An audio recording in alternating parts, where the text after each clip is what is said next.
Aya Studio.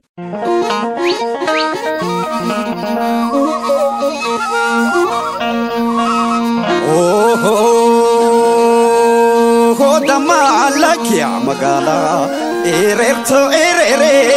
tese ngongomine galsi jalle jallo kofamrotni magali damaalakia magala si jalle dabona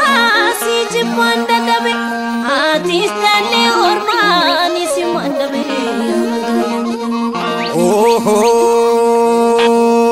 Damana warkarara lakiya magale wali tharmale akail manhada wali kalomale magale damala kiya magala hindera tamale shampokoni dalu sinjala tamale wasifana dalu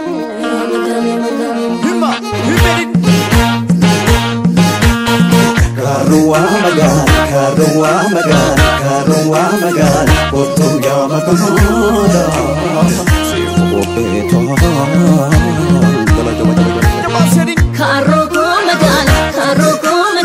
Karuko magal, kumi abarida. Fanan bagal.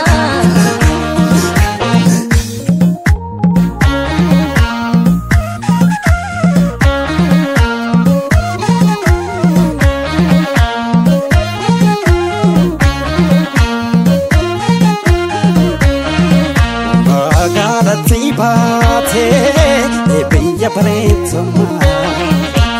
magalati bate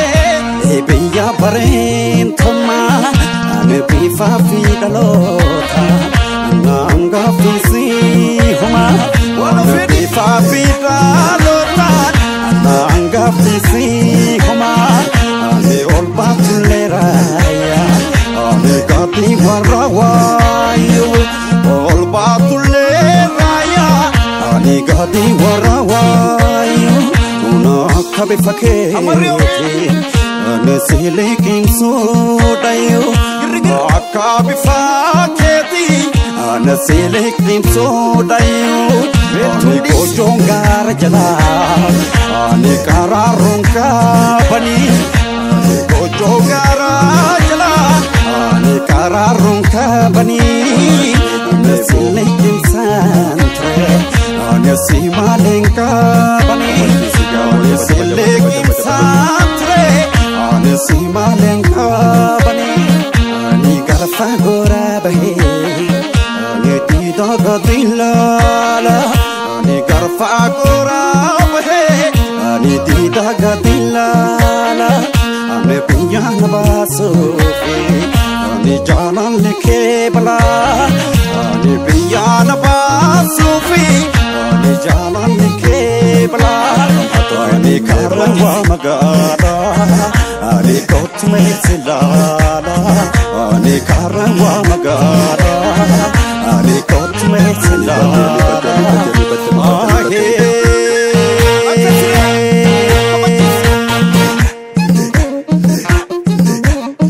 Amisa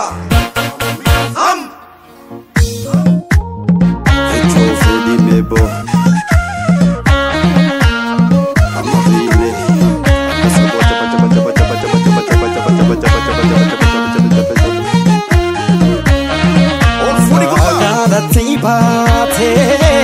Biya paretoma magalati bate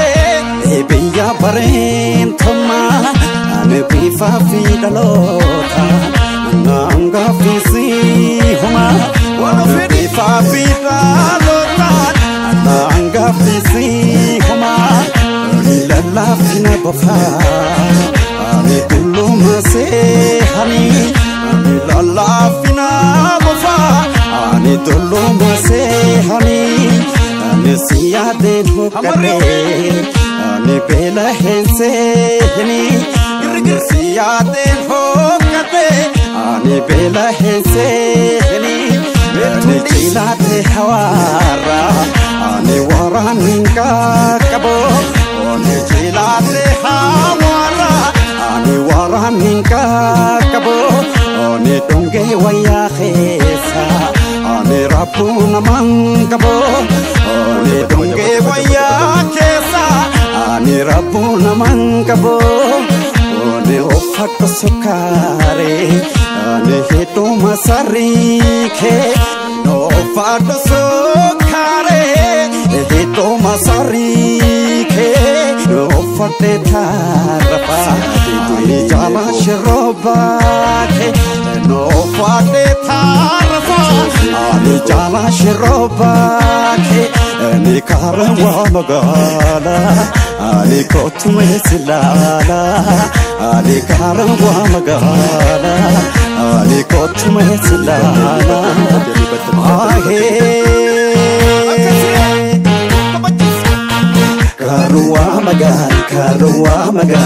Karuwa magal Kotuya magamala Sifu eta Gala jaba Karoko magal Kummiya bareda Sifan bada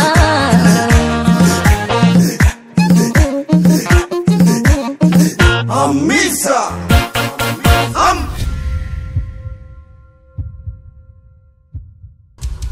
Ayas story.